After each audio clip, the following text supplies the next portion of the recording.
In Iceland, they had to shut down the Blue Lagoon. Oh, yeah, because of volcano, right? Because of volcano. They're having so much volcanic activity. What a bummer. The Blue Lagoon is the thing every tourist wants to go get in the Blue Lagoon. Well, yeah, once the water gets over 100 degrees centigrade, they think it's a pretty good idea to shut the fucking thing down. Yeah. I've been to the Blue Lagoon. It's great. I'll go to Iceland whenever you want. I love that place. It's fantastic. Let's go next year. Let's go now. Let's do a show from there. Or skip the show. Let's just go climb in the Blue Lagoon. I want to write it off. Let's go ahead and record something. Quiet, please. Let's go ahead and record this shit show from Iceland. 2.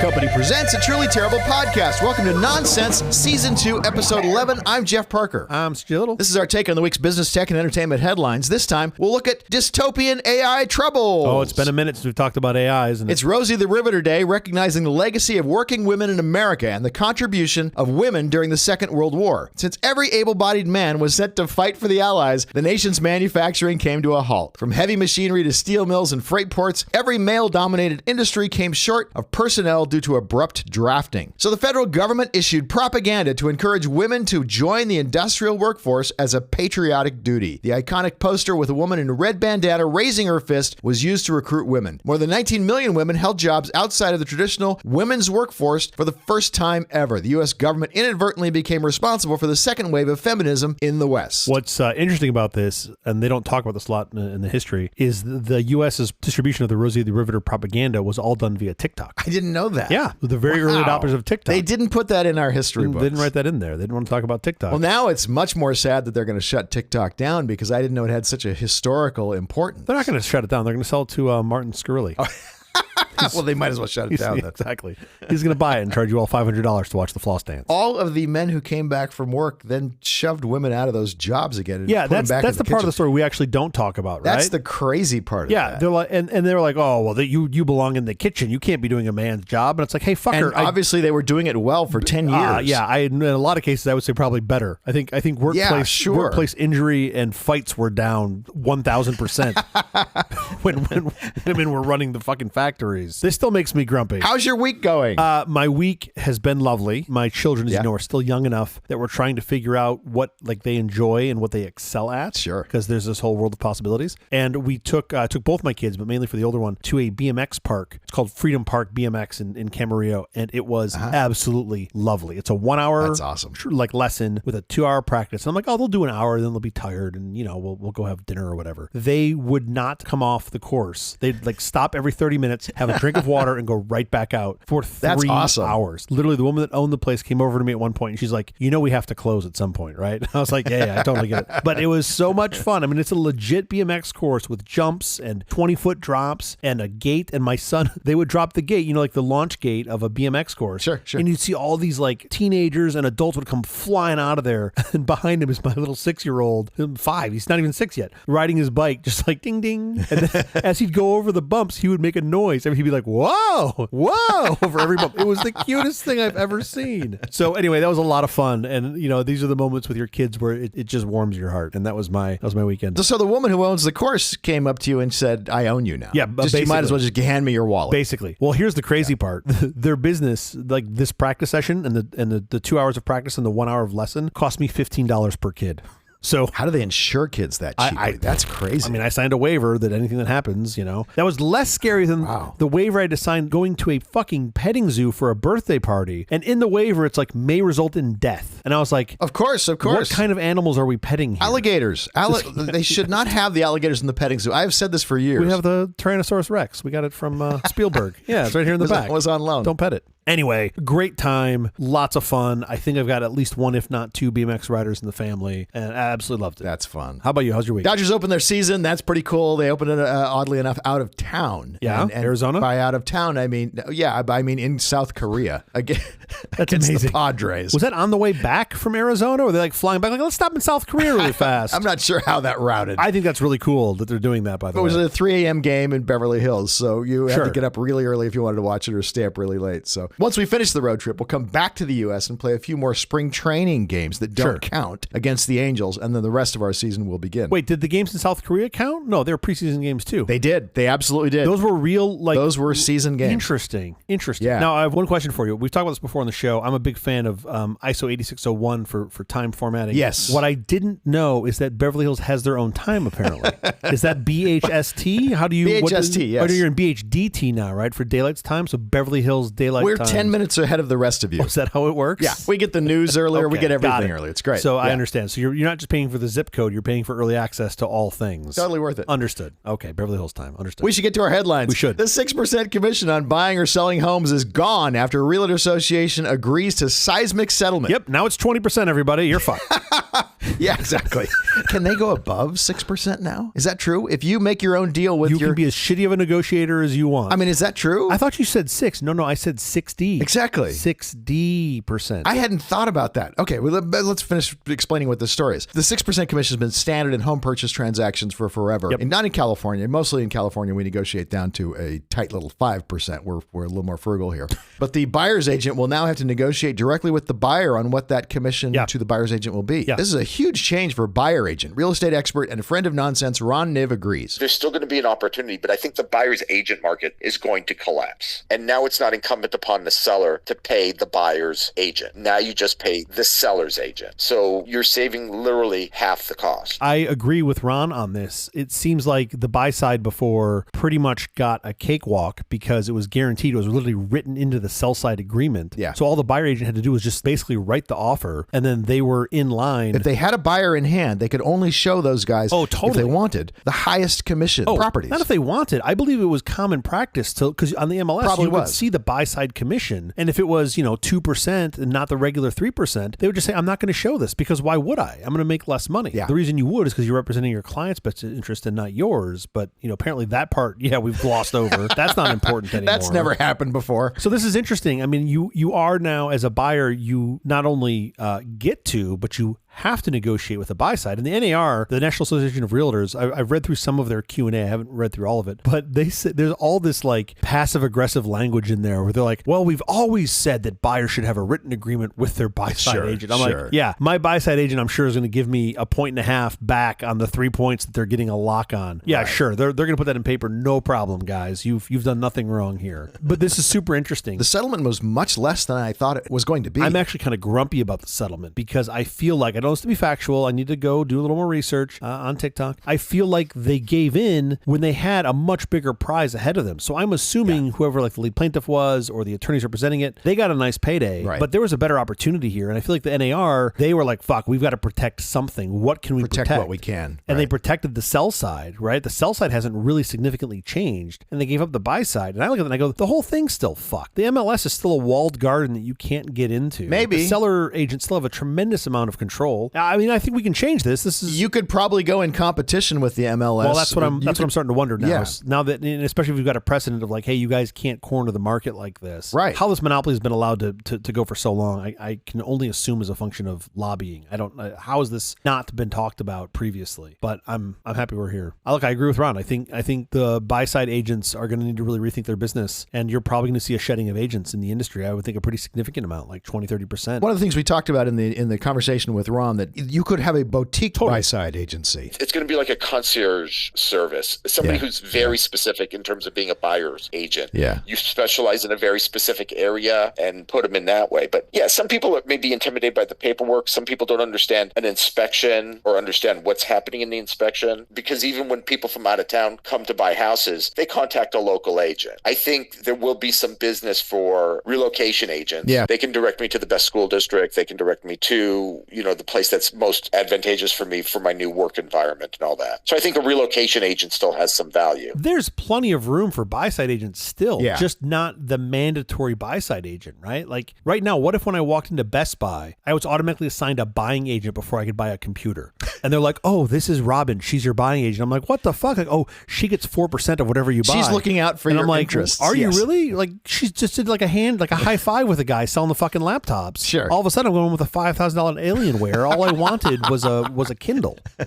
I mean, why is there no buy-side agent when I go to buy anything else? Because that's useless. It's a useless thing. I thought you were going to say computer. But I was literally going to correct you and be like, anything else? What? No, anything. Anything. It doesn't matter. Now, what. a home is usually someone's biggest purchase. It's their biggest asset in their life for most people, right? That is the thing that has the most value in their life. And you go, well, you want some guidance on that, which I totally appreciate. But I also think that the current built-in model the incentive is all wrong. The incentive is totally wrong. Right now, the incentive is just so the buyer just closes the deal. Get the deal to close as quickly as possible. Yeah. I do think there's opportunity here. I really do think this will make the world a better place. We probably have a couple more revisions and a couple more things to fix, but I'm optimistic. I'm optimistic this is a good thing that I didn't expect. UnitedHealth hack takes toll on healthcare providers. Hospital doctors' offices and pharmacies are still struggling with the fallout of the outage of Change Healthcare's payment system, as they worry emergency measures won't be enough if the disruption drags on. Change Healthcare provides technology used to submit and process insurance claims and handles about 14 billion transactions a year, touching 1 in 3 medical records. The breach, which took place on February 21st, prompted the U.S. Department of Health and Human Services this week to launch an investigation into UnitedHealth. So this is a crazy story, like segment worthy for this show. Also, I'm kind of shocked that I haven't seen this reported in the more sort of common media outlets. There hasn't been much talk about this. Sure. I would tell you a listener sent this to me, but it wasn't a listener. It was my wife, actually. Who doesn't listen? My first wife, who has to listen to me, or I should say gets to listen to me. Sure. So she doesn't need the show. This is nuts. So basically, the TLDR is late February 21st. These guys, Alpha V, Black Cat, were able to gain access and lock up a whole bunch of Change Healthcare's system. Yeah. They demanded payment. Of course. Yeah. That's what ransomware people do. Yeah. Like a week or so later, some people happened to notice on the blockchain,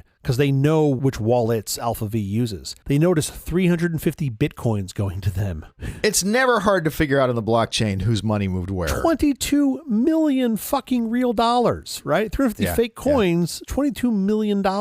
We are pretty confident that UnitedHealthcare, who owns this Change Healthcare, they're a wholly owned sub of UnitedHealthcare, they paid the ransom. And that to me is the real part of this story. Well, I guess there's two parts that bum me out. One is people can't get their scripts and can't get appointments to see their doctors. That's pretty important. Pretty important. Terrible, if you need to see a doctor, if you need your script, you need it now. If you're getting a $30,000 infusion, you can't pay for it, and they can't bill your insurance because the system is down. It could literally be a life or death decision. So that is terrible. But then also paying these guys incentivizes them. Paying the ransomware artists, as it were. Yes, also incentivizes terrible. them. Like, you've now said this is a valuable industry. Let's keep doing it. And you've expanded the problem onto everyone else. I get where they're at. Like, if you're at a life or death situation, you need people to get their. You just want your system to work. You want your system to work. Yeah, but paying them just kicks the can into this problem further down the road for the next CIO or COO to deal with. The disruptions are causing some providers to lose upwards of $1 billion per day in revenue. So $22 million was nothing. Oh yeah, absolutely. I mean, that's also the crazy thing is you think about how big these guys are, and they're like $22 million ransom, no problem. Didn't even need financing for it. Yeah, it's pretty crazy. I'm curious to follow along on this a little bit more. Their COO recently said, I think he's the president and CEO, said that they're quote doing some development and rebuilding from safe environments, and some situations where they require remediating and decontaminating infected code, and that sounds like a real slog. Like, that's real work in order to get them back online. This is a great thing that they paid the ransom. We're all in agreement so that they could get back online and back up and working. And the hackers, the ransomwares made some nice money, and maybe we got some nice cars or whatever. So all's well. I hate you. People have to write more secure systems. That's White Hat, though. That's a bounty program. That's a good thing. You want disclosure, Fine. not locking up. There'll be plenty of people. So long as there are black hats to motivate the people to hire the white hats, there'll be plenty of work for the white hats. And eventually they'll make this so secure that the black hats have no in. Why must you constantly piss on my utopia, where we all just get along, everyone sings Kumbaya, all the software works, everybody's password is password 123. Oh, well, that's part of the problem is fine. nobody's changing default passwords on some of the, I don't know if you read some of the things about the hacks at power companies that have been going on lately. Yeah. And it's because they're keeping default passwords. I mean, okay, yes, that is terrible. Also, please enable two-factor. Just please, anytime, anywhere, anything that has remote value to you, enable two-factor. If you're logging into your water fountain and you don't care if somebody has access to it, fine. Keep it as admin 123. I don't care. Sure. But if it's anything else, like your social media account, your banking, your Google account, please enable two-factor. It is probably the simplest thing you can do with the biggest security return. Okay, enough of the headlines. Up next, we're going to talk about trouble in AI land. This is nothing Sam Altman's $7 trillion fundraise can't fix. He's raising $7 trillion? Yes. With a T. With a fucking T in The it. U.S. GDP is like $27 trillion. Well, here's why. This gets blown out of proportion because they're talking about him using the $7 trillion to like make chips or do some other shit. All he wants to do is buy his staff lunch at Erewhon. That's all. So he just needs half of it for lunch. Yeah. You ever been to fucking Erewhon? You want a smoothie? That's $1 billion. I'm sorry. You want chia seeds in that? $1.2 billion. Like, I just want the fucking smoothie, not the machine and staff that made it. All right, forget Sam Altman for a second. We are going to talk about AI.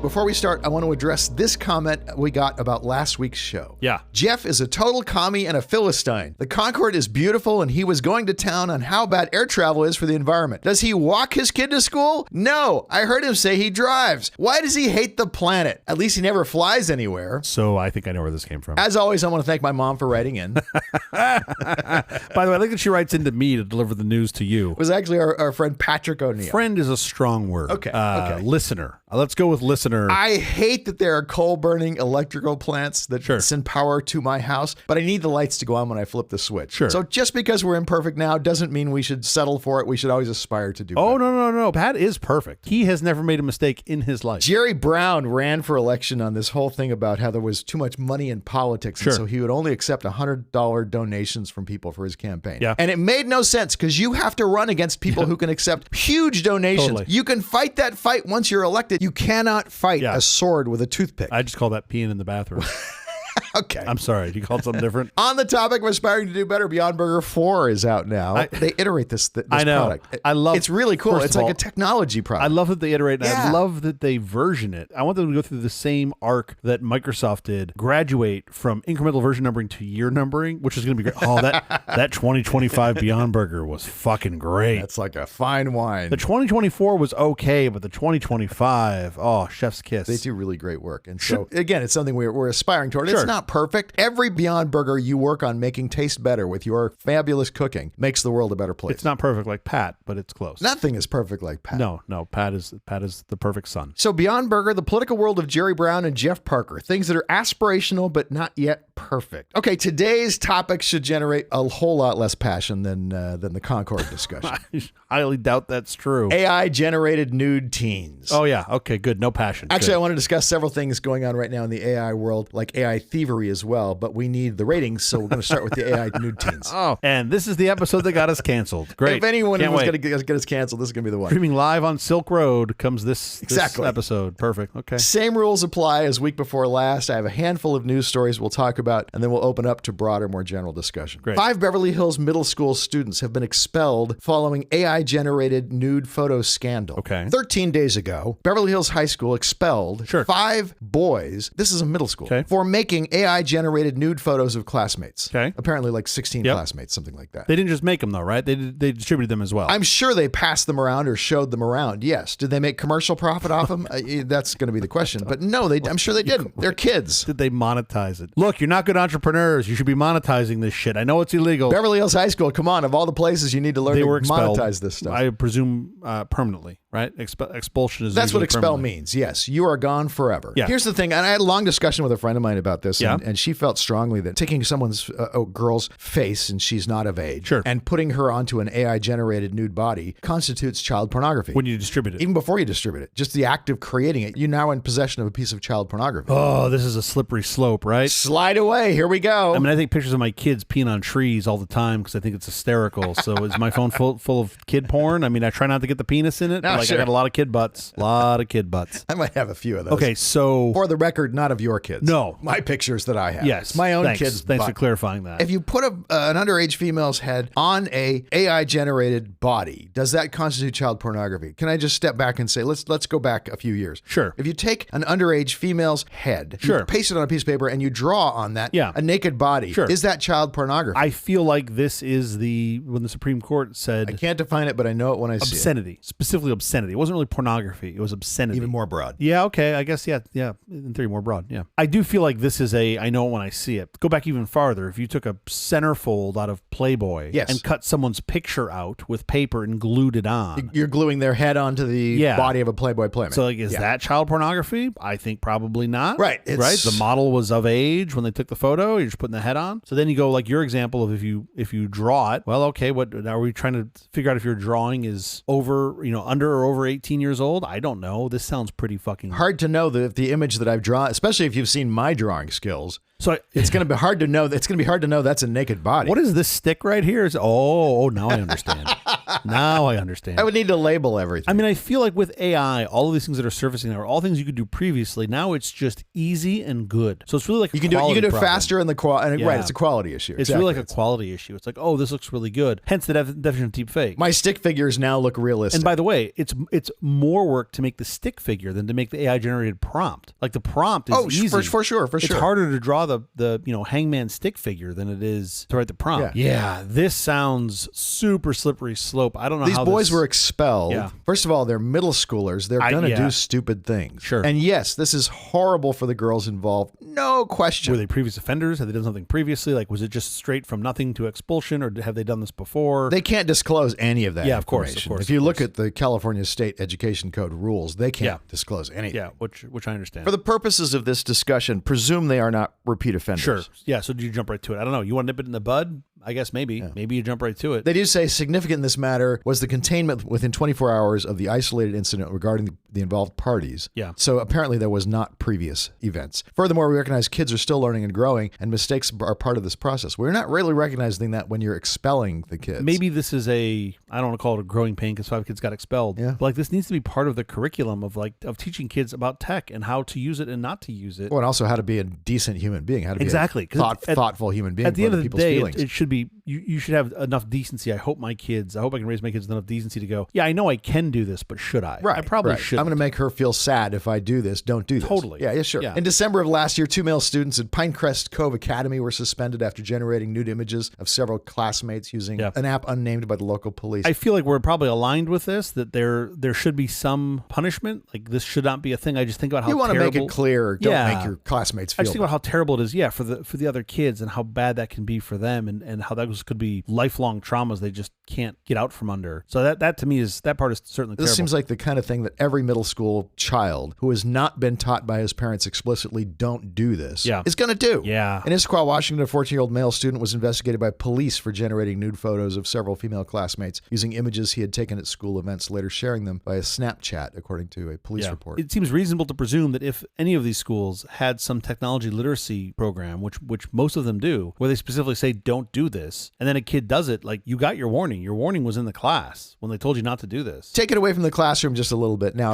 it's an underage person's face. Is that child pornography? It's not even a photograph of a body. Yeah, I know. It's just generated. Yeah. But to me, it's like if you look at it and you believe this is a kid, then you go, well, it's probably child pornography. Then it is child pornography? I think so. I know. Was that the intent of the viewer? I don't know. That seems super tough. Francesca Manny came home from school in the suburbs of New Jersey with devastating news for her mother. She'd been called in the vice principal's office and notified she and a group of girls had been victims of targeted abuse by fellow students. Fake nude images of her and others began circulating around the school. She's gone to Congress. She is fighting this quite publicly and vigorously. Congressman Joe Morrell has authored legislation to make AI-generated deepfakes illegal. This is essentially a deepfake.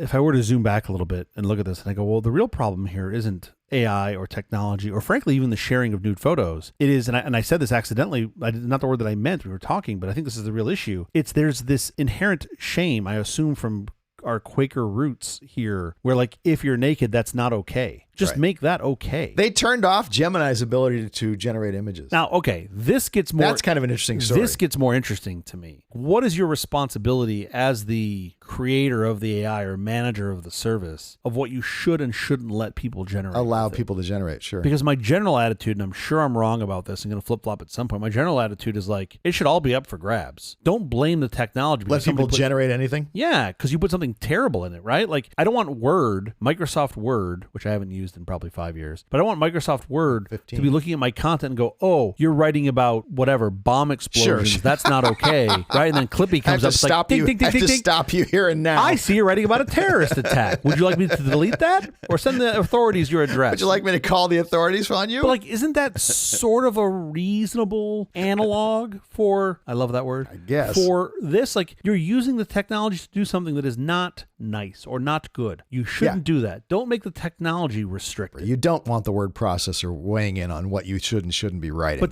then why do I have the AI weighing in on what I should or shouldn't generate? I'm hosting the AI on my servers. Now it's a different issue. I'm hosting the word processing Because you're processor on my complicit servers. in generating it? Am I? I don't know the Okay. answer to that. Now Well, Google Docs, if you write something I was just about- going to say it. Let me fire a hole in that real fast. that becomes the Yeah. issue. Exactly. Like, should you be reading my Google Docs and going, oh, you're talking about something here that's not, we're not comfortable with, therefore you shouldn't write it down? Right. I don't know about that world, man. Like, I read that book years ago. It's not pretty. It's dystopian, right? It's definitely dystopian. It's dystopian for sure. So I don't know what the answer is, but my intuition tells me it should all just be out there. Don't use it to do terrible things. If you use it to do terrible things, then you worry about enactment or I don't want to say prosecution, but you deal with the results, not trying to filter it on the way in. Joe Morell's introducing the Preventing Deepfakes of Intimate Images Act. Ensures that individuals' consent to create the images does not establish consent for sharing or disclosure of the image. That, I think, is kind of an important concept. Ensure that an individual's consent to create the image does not establish consent for the sharing or disclosure of the image. I allow you to take a Don't we have naked that picture now? of me. Yeah. That does not allow you to share. We already currently have these rules in effect for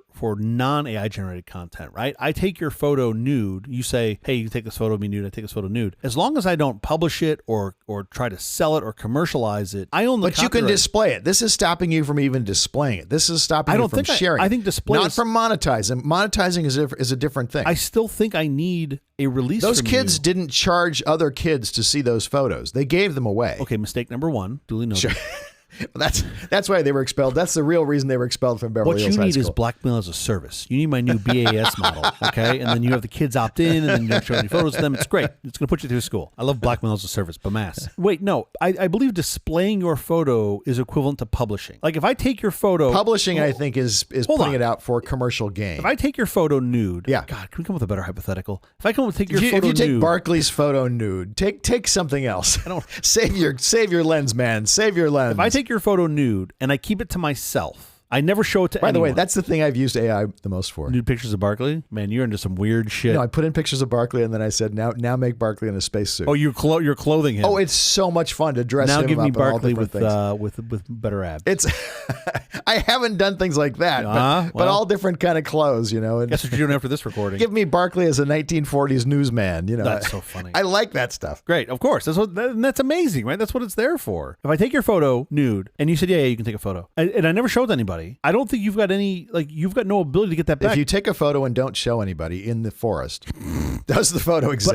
But I own the copyright, and I don't believe I need like a signed release from you. I actually don't even really need your consent if I take the photo. if you're not doing anything commercial. with or displaying it. I think once I display it, I need your consent. If I display it to other people, I need your consent. I don't know if that's true. Do I gain reputation by displaying it? Maybe, as the photographer. So there is commercial value to that. I mean, I think even putting it up on an easel in front of my house, yeah, I guess you can argue reputation, or people go, oh, this guy takes good photos of old white dudes that are naked. Now get that easel down from your house. It's quick.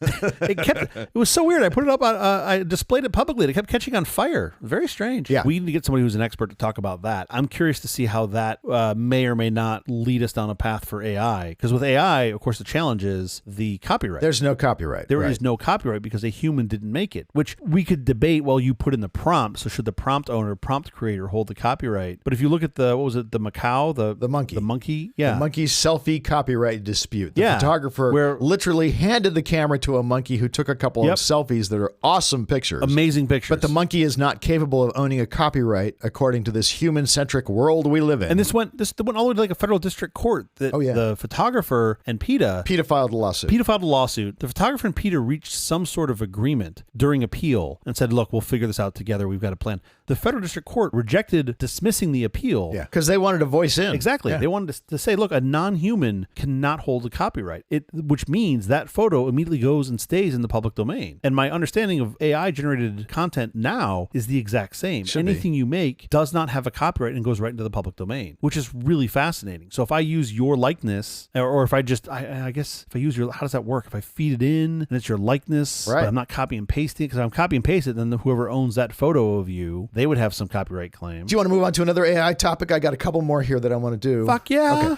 Okay. We have not solved anything here. We don't pretend to have solved everything here. We're not solvers. Let me move on to AI created books. Amazon, I don't know if you've seen. If you go and look for a specific book title that you're interested in for whatever reason, there are not only the one you're looking for, but there's also a gajillion AI knockoffs of it. Yeah. And it looks like the same author, and it looks like, they generate a photograph that looks like that person. Yeah. The AI has ingested this person's book and is now spitting out that book in different words. Okay, so a couple things. One, why don't you, if you've done all of this work with AI and shit to make a fake book, why not just copy and paste the book? Copying and pasting the book is a copyright violation. Rephrasing it, paraphrasing it is not. Yeah, interesting. Okay. Here's where copyright law fails us. You're going to hate that I bring this up again, but it's going to go back to the New York Times. Geosynchronous. It's geosynchronous.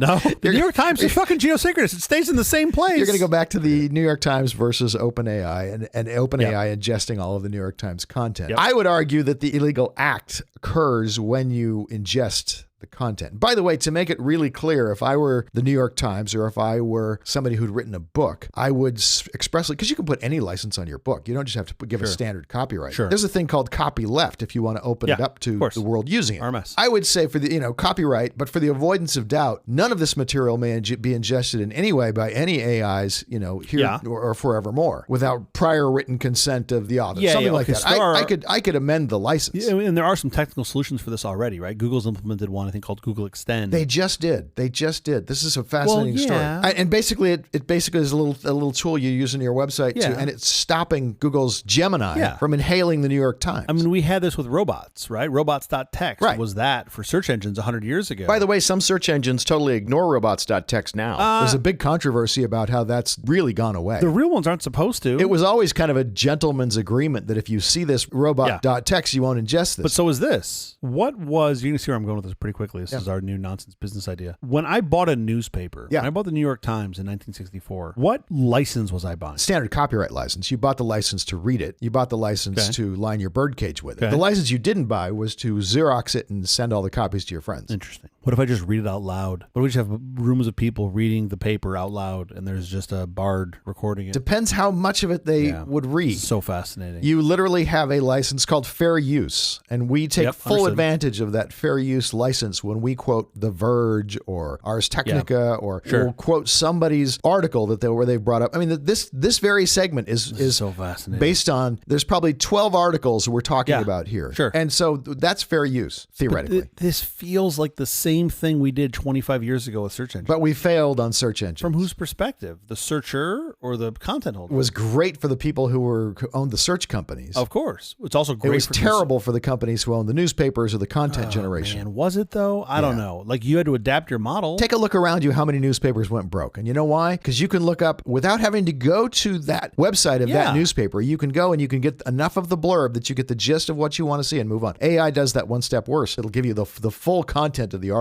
just for your requesting. The information is out there. The technology is a way to get the information better, faster, quicker, more efficiently. We need, in my opinion, overarchingly here, we need to modify the models to work with the technology, not the other way around. You don't go, well, we have this existing model. We're going to hamstring the technology to fit in this model. And you go, well, the New York Times, and I think they're actually a great example, has to change. Then go look up your own information. Go get your own reporters. Put that into your AI. What they really should do is make some sort of deal with the New York Times that allows them to ingest the data. Oh, totally. That's the first and foremost what should happen. But if the New York Times doesn't want to make that deal, they can't come to terms. The New York Times should be able to say, and can say, for the avoidance of doubt, no AI may ingest this. But doing a deal with the New York Times is what I'm describing in less words. Absolutely, of course, the first changing the model. Yes, that's the model you would like us to go to. For whatever reason, if they can't come to terms, though, the New York Times has every right to say, no, you may not ingest my data. I don't want reporting to go away. I want journalism to get better. Yeah, what I want. So I want it to stay the same or get better, not get worse. So you've got to pay the New York Times. You've got to make some sort of deal with the New York Times. Well, you've got to presumably pay the journalists. I don't know if that's the New York Times or someone else, but in this current state, yes, I would think. But if you want the New York Times data where they paid for the journalists, if you want the New York Times to continue, yeah, they need to have a revenue source in this. You've got to pay them. Yes, not just a revenue source. It's got to be something they agree to. It's got to be a deal that you make with them. Well, that's where I start to diverge, I think, with your view. Let's go back to record labels of 20 years ago, right? Yes. How much did they push back on digital distribution at large? They didn't jump into that and go, here's a deal that we're comfortable with. It took massive force to beat them over the head and say either you do this or you're dead. Like they fought tooth and nail against digital distribution back in the day. They didn't want that. They wanted to keep selling CDs. They fought iMesh. They fought, can't think of the name of Sean Parker's thing. What was that called? Napster. And they tried, right? They tried going to labels and saying, hey, let's do this together. Let's find something that works. I don't remember that. They were completely unreasonable. Napster did try to build a above board product. Much later. At first, they were just freely distributing. It was just the Wild West. But from my experience, or at least my mildly educated historical understanding of technology, that's what has to happen. You have to disrupt and break a bunch of shit. Well, you shouldn't be breaking the law, and if you are, the law should come after you. Okay, you say that, but then on the other hand, you are just fine letting Epic break the law, the contract they had with Apple, to then create change, which is what Epic did, right? If Epic didn't violate their agreement with the App Store. No, I'm saying Apple has every right to go after Epic in every way they want to. Epic violated their contract in order to get there. Yeah, right? And Apple has the right to go after them for that and lost the suit. Yeah, sure. My point is that Epic broke the backtrack a little bit here, and sure. You're going to think this is weird coming from me, but I think, oh boy, I think things. You love Apple. I think things like being able to break the law in certain ways. I live right next to West Hollywood. Think of all of the gays who are breaking sodomy laws across the country. They were right to break those laws. They were right to cause that change. Well, I'm going to be honest here. I had child pornography in my bingo card. I didn't have sodomy. So it's the nonsense bingo card. All right, what's next? Clubbing baby seals. Come on, that's my center square. Clubbing baby seals. Yes, I mean, these are unjust laws is our view. Yes. We've evolved as people, as a civilization. You go, well, this is unjust.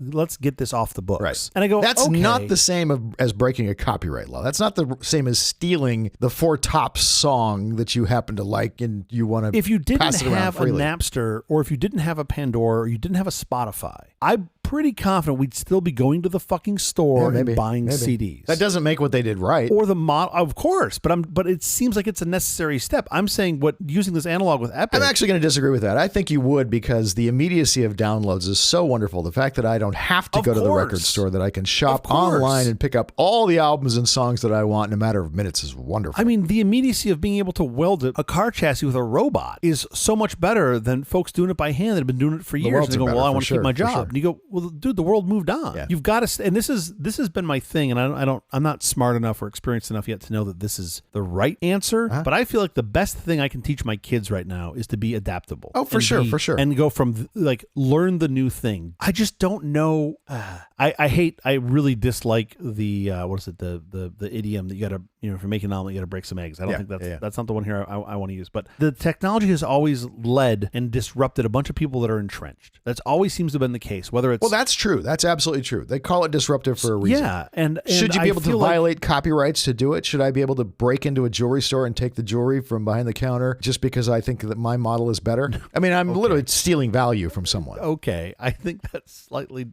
I'm going to regret this. Okay, I don't think you get to digital distribution, which we have now, and we enjoy, and content owners enjoy. I think you'd have gotten there anyway just because of the convenience factor. I think it would have been a much worse experience for the consumer. Would have been a harder road. And a worse experience for the consumer. And at the end of the day... Of course it was a great experience for the consumer. They were getting intellectual property for free. No, I'm setting that aside. I'm saying that's terrible. I'm saying we got there faster because people... quote, broke the rules and pushed people. You had to push folks to say, look, we're not doing this the way you've been doing it for 50 years. We're doing this new way. This new way involves us stealing. And if you don't want us to steal, then you better set up a system, which is what Apple did, where we can pay $1 a song. And we better come up with some commercial agreement here. We're forcing you to, because your option is we're going to steal from you. Do you feel that's not there's great. A reasonable argument to be made that iTunes was built on the back of Napster? 100%. iTunes exists because they were able to make a deal with the record labels when Napster was going to bankrupt. Napster? Yeah. Oh, sorry. Bankrupt the labels? Yes. Sure. All of that sharing, all of that peer sharing was going to destroy the music business. Isn't that disruptive force? So you're doing this much better than me. And Apple's $1 a song was at least $1 a song. Something. Yeah. So if you didn't have Napster, if you didn't have LimeWire and that whole sharing phenomenon that happened over a couple of years, was a juggernaut for a couple of years, would iTunes exist? Well, it still could exist. I bet taking a hell of a lot longer. They would have started at much higher prices, and eventually they'd have come down to probably what they've got. Which is not great for the consumer. So whose interest is more important here, the consumers or the copyright holders? Well, the copyright holders literally hold the copyright. And if you take away rule of law, you've got nothing. I understand. It doesn't really matter whose interests we're interested in. It's their right. That copyright has no value if the consumers don't buy it. But it's still their right. If I have a copyright and I don't want to share this material, if I have the latest Insane Clown Posse album that I've bid so much money for. Oh, Martin Scorsese. Yes. That fucking clown. I did not have that on my bingo card. No. That's got to be a new bingo. Wow. We are all over the place in this episode. It sounds like we've derailed into, what happened to the music business. But this is the same issue as what is happening with AI. It is the same issue. And I feel like, man, maybe this is just the chaos in me that I think all early stage technologists have to a certain extent. Yeah. I feel like you've got to let this happen, and we have to figure out how to deal with it. As someone who's held an enormous amount of copyrights in his lifetime, you're stealing. You're plain and simple. You're stealing. Technologist, you're stealing. Is it stealing though? Yes, it's absolutely 100% stealing. If you're passing around my copyrighted material for free, you are stealing. In the Napster LimeWire world, I look at that and I go 100% theft of copyrighted material. For sure. But it led to a better system because at the time there was not a way to get that stuff efficiently. I'm so sorry to cut this off so abruptly, but the clock is unfriendly and I have to get out of here. I know you have to get out of here too. To go. I have nowhere to go. I have 2 kids. There's nowhere for me to go. I hope these discussion segments are of interest there. I'm having a good time doing them. I think they're interesting to me anyway. I mean, look, they're interesting to me and that's all that really matters to me. Perfect. Before we close, have you seen or read anything good this last week? Yes, for sure. So as you know, I'm from Michigan and a big hockey fan, and I went to watch the Red Wings. You're not a big hockey fan. Who are you kidding? You're a fair weather fan. I have been the past couple of years. That's true. But I'll I will always cheer for the Red Wings from Detroit, where I grew up. And if the Kings are my distant number 2 team, great, they're winning. We went to watch the Arizona Coyotes game in Phoenix against the Red Wings. This is notable because the Coyotes don't have a NHL caliber home currently. Oh, the stadium. They don't have an arena. Yeah, their arena. Yeah. So they got into it's a long battle with the city of Glendale. ASU's arena, right? Yeah. So they signed a 3-year deal to play at ASU's Mullet Arena, which first of all, the name fucking hysterical. Oh, awesome. But more importantly, it's a very beautiful rink. Oh, it's is it? One of the best, if not the best college arena I've ever been to. It's 4,600 seats, which is fabulous. So you can see an NHL game like you're going to a local, Midwest, junior A game. I love that. It's kind of fantastic. And I read a little bit about. I'll put a link in the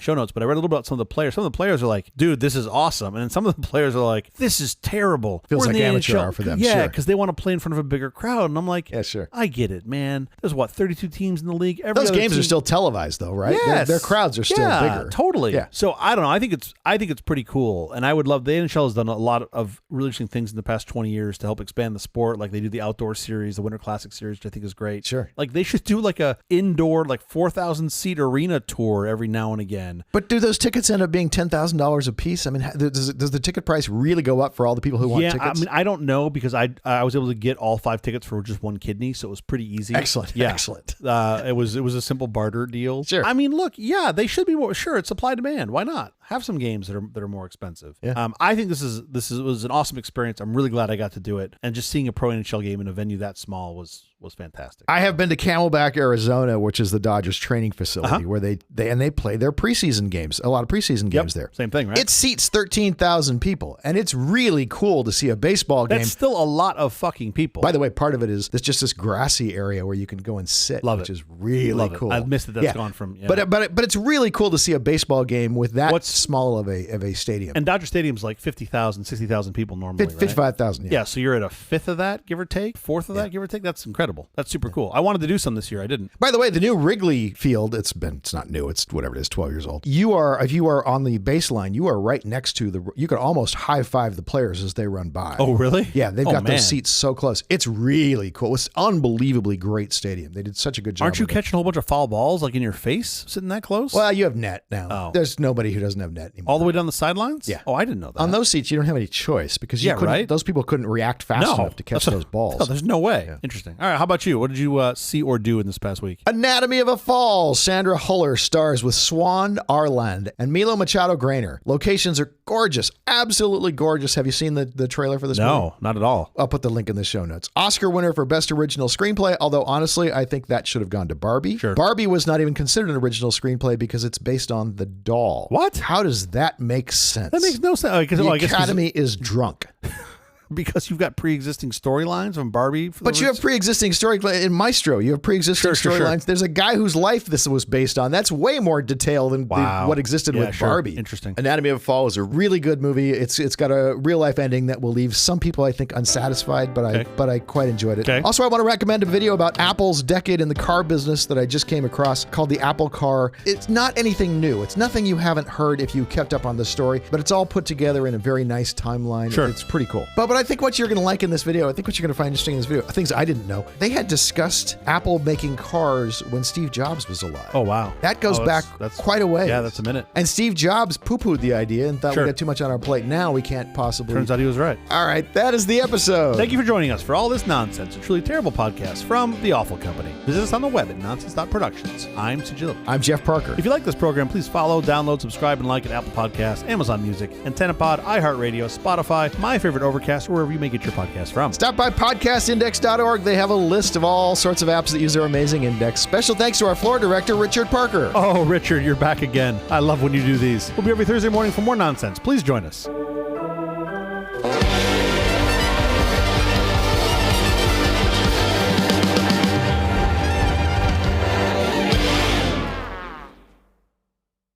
When I was in school. Yeah, but at the time Henry III was in power. The Black Plague was wrecking the whole planet. No, too soon. I love these old jokes, man. I can make these old jokes all day long. It kind of feels like you have.